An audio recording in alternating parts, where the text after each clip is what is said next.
Good evening பிரைஸ்லாட். Welcome to this video. சமீபத்தில் Boss Baby, Mighty Bheem அப்படின்னு சொல்லிட்டு நெட்ஃப்ளிக்ஸில் 2 தொடர்கள் வந்துட்டுருக்கு. அதுலேருந்து நான் சில பாடங்கள் நான் கற்றுக்கிட்டேன். அதாவது நல்ல சின்சியரான ஆண்டவருடைய பிள்ளைகளுக்கு சத்துரு தரக்கூடிய போராட்டங்கள் எப்படியெல்லாம் வருது அப்படின்னு சொல்லிட்டு இந்த எபிசோட்ஸ்ல கூட அதுல வேற கண்ணோட்டத்துல அதுல போடுறாங்க. நான் இந்த மாதிரியான ஒரு கண்ணோட்டத்துல நான் அதை பார்க்குறேன். ஒன்று வந்து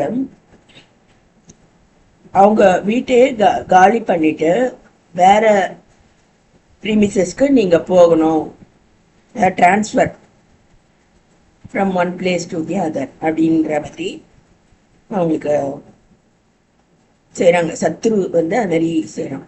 அவங்க வீட்டையே காலி பண்ணிட்டு வேற எங்கேயோ போகிறாங்க. அது மாதிரி சத்ரு செய்கிற மாதிரி காட்டுறாங்க. ரெண்டாவது வந்து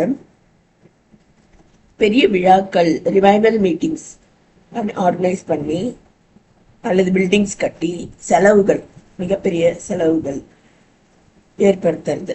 மூணாவது வந்து வீண் பேச்சு, சண்டை, சச்சரவு. நாலாவது ஹஸ்பண்ட் ஒய்ஃப் பிரச்சனைகள்.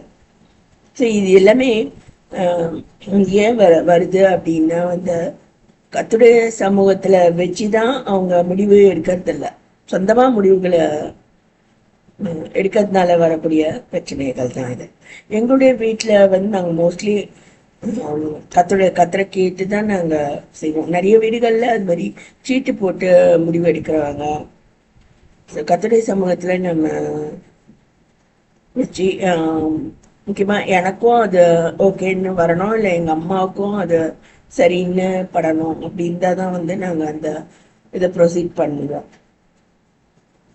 வேற பணம் அந்த மாதிரி காரியங்கள்ல சொத்துக்களை அதை முன் வச்சு நாங்கள் முடிவே எடுக்க மாட்டோம். ஸோ குறைவுள்ளவங்களா இருந்தாலும் நாங்கள் இந்த பயிற்சியை எங்கள் குடும்பத்தில் நாங்கள் அடைச்சிப்போம். இப்பெல்லாம் பார்த்தீங்கன்னா இந்த கல்லறை தோட்டம், அதுக்கான இடங்கள், அதுக்கு உரிய பிரச்சனைகள் இப்பெல்லாம் வருது. அப்புறம் வந்து முக்கியமாக யார் யார் உண்மையாக ஜெபிக்கிறாங்க அப்படின்னு பார்த்து அவங்களுக்கு பிரத்யேக பிரச்சனைகள் கொடுக்குறான் சத்துரு. அது எப்படி செய்கிறாங்கன்னா இந்த வெல் பிளேஸ்ட் ஏஜென்ட்ஸ் வச்சு செய்கிறாங்களாம். அவங்கள வச்சு வேலை செய்கிறாங்க. இந்த ஏஜென்ட்ஸ் வந்து இந்த ஊழியக்காரங்க பேசுறத ஏதோ ஒரு தவறான இதை அதை பொறுக்கி எடுத்து அதுக்கு கண்ணு மூக்கு காத்து வச்சு பெருசா ஊதி அவங்களுக்கு பிரச்சனைகளை உருவாக்குறாங்க. ஸோ இதுக்கு எல்லாமே ரிசல்ட் வந்து அவங்களுடைய ஜப ஜீவியம் பாதிக்கப்படுது. ஸோ இது எங்கள் பாஸ்டர் சுந்தரராஜா அவங்களும் அதை சொல்லியிருக்காங்க. போதகர்களுக்கு போதகர் அப்படின்னு சொல்லிட்டு அவர் அழைப்பு பெற்றவர். அதில் வந்து அவருடைய learn from your own mistakes அப்படின்ட்டு அவர் சொல்வார். ஸோ அதில் ஒன்று இதுதான், நம்முடைய பர்சனல் ஜப அறை, அதுலேருந்து நம்ம வெளியே போயிடுறோம். ஏதோ ஊழியத்து நிமித்தம், ஏதோ ஒரு காரியத்து நிமித்தம் நம்ம வெளியே போயிடுறது வந்து தேவ சமூகத்தை விட்டு நம்ம வெளியே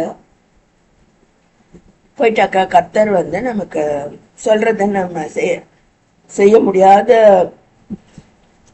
டைம் அண்ட் டிஸ்டன்ஸ் அதுல நம்ம நிற்கிறோம். நிறைய நேரம் நானே கூட மயக்கம் போட்டு விழுந்திருக்கேன், இல்லை ஹெல்த்து பாதிக்கப்பட்டிருக்கு, ஏதோ ஒன்று நம்ம முன் செல்ல முடியாம தடைகள் சில சமயம் எனக்கு நேர்ந்திருக்கு.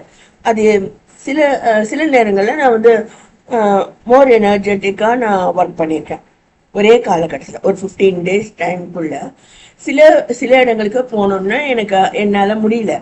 சில இடங்களுக்கு கர்த்தர் கொண்டு போய் சரியான எனர்ஜி கொடுத்து நான் என்னோட வேலையை அற்புதமாக முடிக்கவும் செய்கிறேன். ஸோ இது ஏன் அப்படின்ட்டு நான் தியானிக்கும் போது, நான் தவறான மனிதர்களோட தவறான இடத்துல நான் இருக்கும்போது கர்த்தர் வந்து